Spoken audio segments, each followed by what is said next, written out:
Do you want to learn the V-sit? That kick-ass move that's one level up from the L-sit? In this video, I'm going to show you exactly what I'm doing to learn the V-sit. So I start off with some wrist preparation, warming up the hips, back of the wrist as well, just pushing on the mat, getting everything warmed up. Full body here, so lower back, bit of core here. So I don't know what those are called, maybe V-ups or something.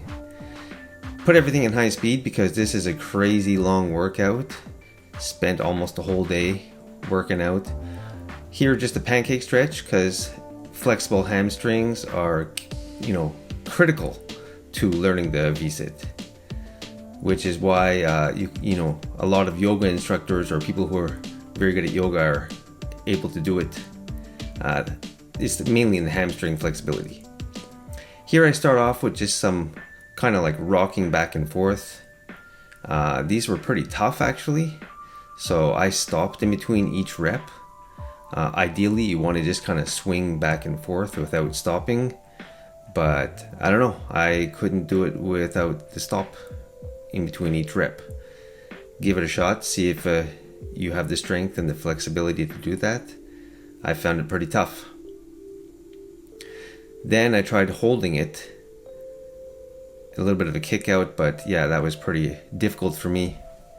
It's a little bit easier to do the V-sit on the bars though, so I don't know if I'm cheating, but being able to grip something allows me to bring my knees and legs up a little bit higher. If I had my palms on the floor, I would definitely not be able to put my legs that high. So anyway, that's why I did the wrist warm-ups, because you're pushing down on the floor with your fingertips and the wrists. So anyway, it requires a lot of wrist mobility and strength. Here, this is an interesting move that I saw. I forget who, somebody showed it to me online with a what do you call it? A Bosu ball. Ab compressions. The further you reach out with your fingers, the better. I'm kind of halfway up my leg. Then more pancake stretch a little bit, and those wide compressions. Those target the outer glute. Regular compressions, I just do 10 reps. Believe it or not, 10 reps is pretty hard, so I stopped there. Just trying to reach a little bit more, but I can only get my feet off the ground like an inch or two. Yeah, I'm still dealing with sciatica pain, so I have to get my hamstring ready for these. So I did a lot of these. I feel like they're really beneficial, so a lot of reps of the compressions. But again, I only do about 10 reps per set just because it gets kind of overwhelming. But I'm really trying to squeeze hard. Like, it's almost like there's a knot in my abs. So anyway, a little bit of a break here. And these ones are the worst. Probably one of the hardest things I've done all workout actually. My outer glutes just cramp. And then here I'm stretching a little bit of the abs, but mainly I'm stretching the hip flexors. With all those compressions, the hip flexors tend to get very, very tight. And yeah, stretching them out. Then I also found these really useful, kind of like leg lifts, but your butt's sort of planted or pivoted on the floor. These kind of like a yoga move. I used to be able to put my toes right on the floor easily, but I don't know, my hamstrings feel pretty tight, so that's as far as I could go. This was also pretty tough for me. I think it's called the baby pose or something. But anyway, lengthening of the hamstrings is, again, super critical, super key for the V-sit.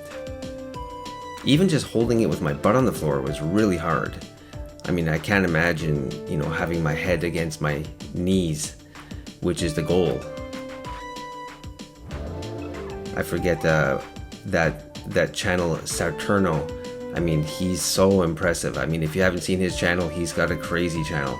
I apologize, I forget the guy's name, but Sarturno movement, that guy is insane. Like I think he's a yoga instructor as well as a calisthenics athlete. He puts his head right on his knees to do his V-sit. It's super impressive. It's just like a gymnast. Anyway, I'm light years away from his level. Anyway, here I'm just pressing up into kind of like a tucked V hold. believe it or not, keeping my knees together was kind of hard. So, trying to force my legs together actually took a lot of effort. My legs tend to want to open up. I don't know if that's a balance thing, but anyway, overall, I just feel like a lot of tension in my abs. Luckily, the wrists don't feel too bad. Like, I have kind of weak wrists, to be honest. So anyway, that was a core workout and a half. And anyways, in between, I'm always doing my pike stretches or I'm doing compressions. So it's hard for me to write like a workout breakdown of exactly what I did in this workout, because I'm just cycling through things. I'll go from these compressions here for the abs, and then I'll go to a pike stretch, I'll go to a pancake stretch, I'll do the butt on the floor, leg raises, then I'll do some tuck, V-sits, and I'm just alternating, all of those things in, sort of random fashion, however I feel like I need to do them.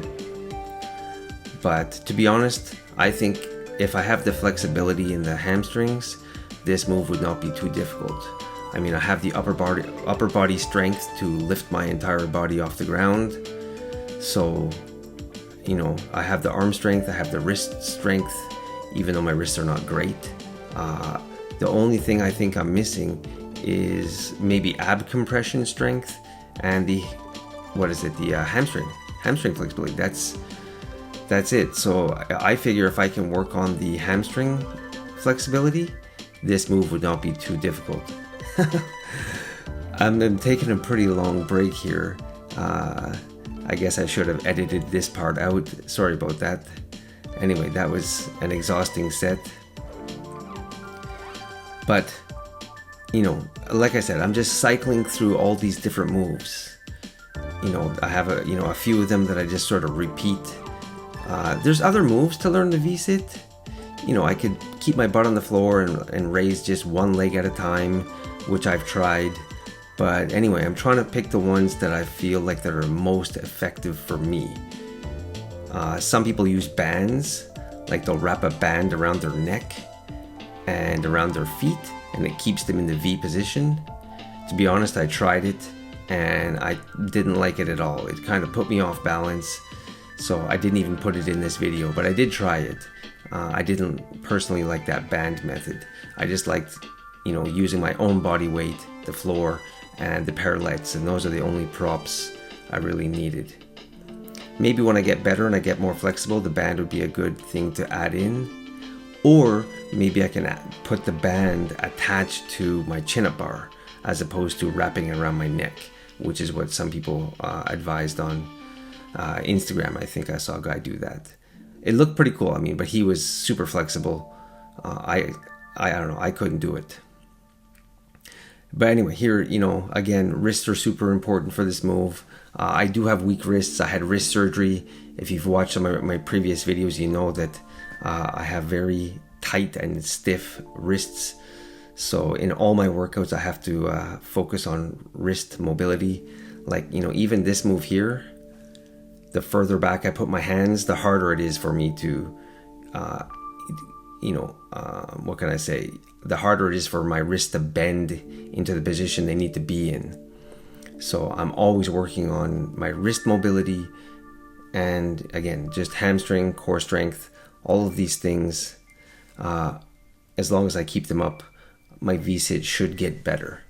As long as I can get like a kind of like a 45-degree angle, I think that would be pretty cool. Moving up to like the 180-degree, like, soles of the feet pointed to the ceiling, that was going to take me years, I think. Here I'm just working on the pancake stretch, so I've got 4 kilos on the back of my neck. And I've got sciatica pain in my hamstring, so it's pretty painful for me to stretch down. I'm sure I have very bad form, but that's part of the process for me. I just have to, as long as I don't hurt myself, I think this is fine. This is actually progress for me. A couple weeks ago, I couldn't even get my head down to the floor. Now with bad form, I can touch my forehead to the floor. So, you're not always going to have perfect form, but the key is progress.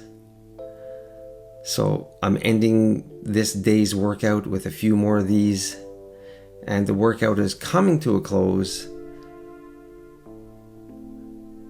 So after this set of compressions, we're gonna go into some final compressions. I think this is finally my last set, and then we're gonna go into just a couple more V-sits to end off the day. But I'm exhausted, so I don't think my V-sit improved. Oh, sorry, this is not a V-sit hold. These are just V-sit to lowering. So it's V-sit as high as I can go and then lower. And I think I did 3 reps. Pretty tough. I mean, I just feel like my hamstrings are pulling like wired cables. It's pretty tough for me to do. And that's all I got. That's everything for that day. I came back the next day and my hamstring was really tight and bothering me on my first one. But then on this one, this happened. Not crazy good, but that was the best one I had. So yeah, that was basically one day's workout plus the next day's testing to see how much I improved. So hopefully you learned something in this video. Thanks again for sticking around to the end, much appreciated, and we'll see you in the next one. Peace.